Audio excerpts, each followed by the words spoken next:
The adorable tiny garden house, or we like to call it the hüsli, that is part of our 18th century manor house property in Switzerland, is one of our favorite things about the property, but it has also been causing us a lot of problems. Recently, it was the scene for the worst surprise we've had on the renovation yet.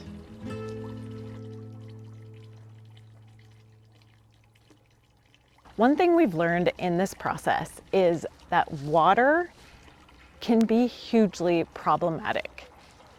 It can erode mortar, it can rot away wood. Before I walk you through what happened and tell you the story of the Hüsli surprise, I thought I would talk a little bit about fountains in Switzerland.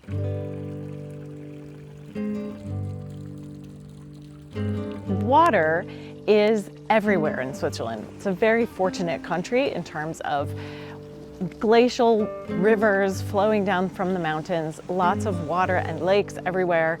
So you will find fountains like this one all over the place.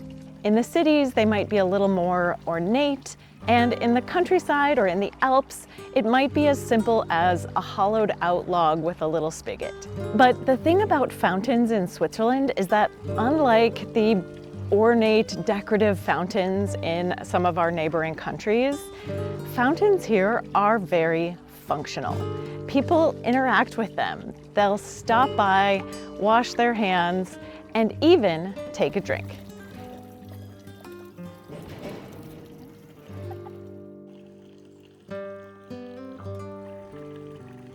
That's right, fountain water in Switzerland is drinkable. Refreshing. Unless, of course, there's a sign that says otherwise. If it says kein Trinkwasser in German, you'll see those kinds of signs occasionally, but most of the time, the fountains are drinkable.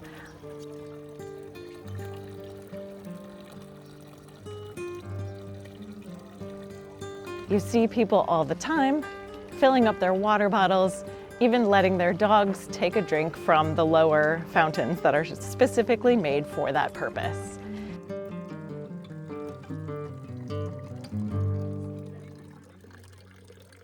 This fountain is the closest fountain to our house. In fact, it's literally just steps away, and it's been a blessing, especially while our plumbing has been turned off at the house and they've been working on the plumbing and the infrastructure. So we could pop over here, fill up our water bottle, and get a little refreshment. In fact, on this particular day recently, we parked our car, stopped by the fountain to fill up our water bottles, and walked over to the house.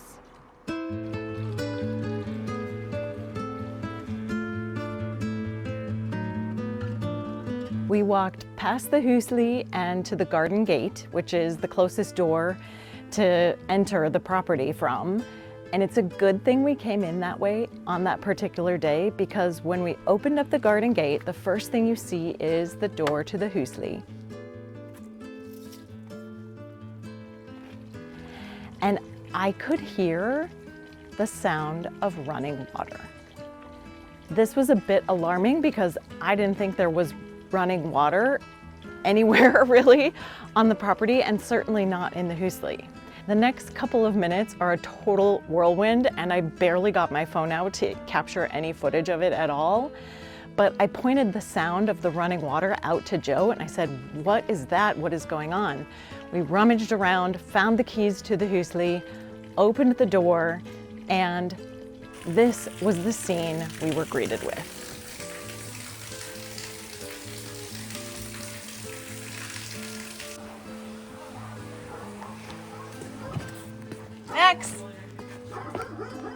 We didn't take any time initially to look further. We simply went into damage control mode. Joe dashed into the house. Turns out there were some workers in the house working on some things. He went to the basement, and together they figured out where the switch was to turn the water off to the Hüsli.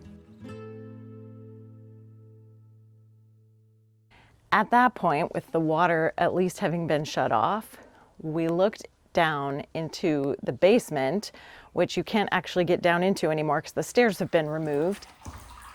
Oh, wow. There was a good 20 or 30 centimeters or maybe a foot of water. The basement of the Hüsli had been flooded. As you can imagine, this was not what we were expecting to find when we came to the house on that particular day. We were looking forward to seeing some of the updates in the main house and check in on the progress. Finding the Hüsli flooded was a huge blow. So we worked with the team to make a plan and get it dried out as quickly as possible. That afternoon, there were people here pumping out the water to minimize the damage as much as possible. And then there were dehumidifiers and drying out the Hüsli for several days. Now, if you've watched any of the previous videos about the Hüsli, you might remember that the terracotta tiles that were in the basement had gotten pulled up. And it's actually a really good thing that we had not laid new tiles or new flooring in the basement of the Hüsli yet. One of the things I'm the most concerned about is there was some furniture down there, the wooden dining table and bench, the bar, and some pieces that we had kept down in the basement of the Hüsli. Our project manager is hopeful that there's limited damage because there wasn't that much time of exposure to the water, but we actually haven't even yet had the chance to go down and see because we still can't get into the basement of the Hüsli. I'm honestly tempted to install a temporary fire pole or something so that I can just get down there and take a look at what's going on.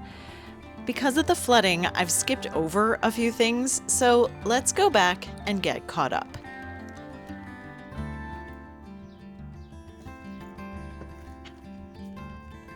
Before that infamous day, the demolition work had begun on the Hüsli.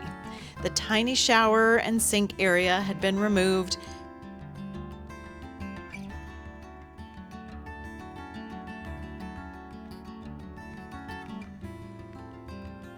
And the old narrow stairs had been taken out.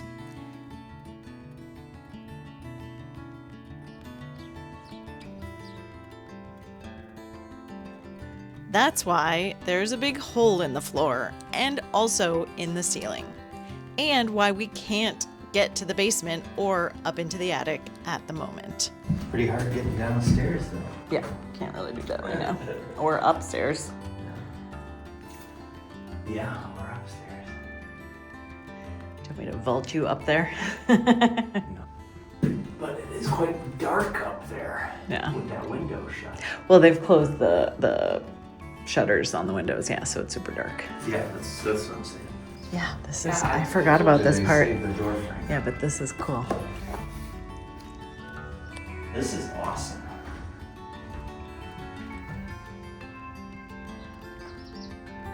This is old. It'd be nice to keep this, right? Yeah, Yeah. Let's try and keep this. why not? Just for, Yeah. like, clean it up a little bit. Yeah, and- yeah, yeah. Yeah. But leave it exposed? Yeah, why not? Why not indeed? We get some nice cross roofs here. It looks more open, and we were starting to envision the future of this space when everything got wet. For now, we've had to pause the work on the Hüsli. The reality is we're really focused on the main house because it's time for us to move in. The countdown is on. We are hoping to be able to finally move into our own property, but there's still a lot that needs to be done in order for that to happen. So we're gonna get back to work. If you wanna see more about where we started and how far we've come, please subscribe and follow along on the channel, and I will see you again soon on our Manor House project.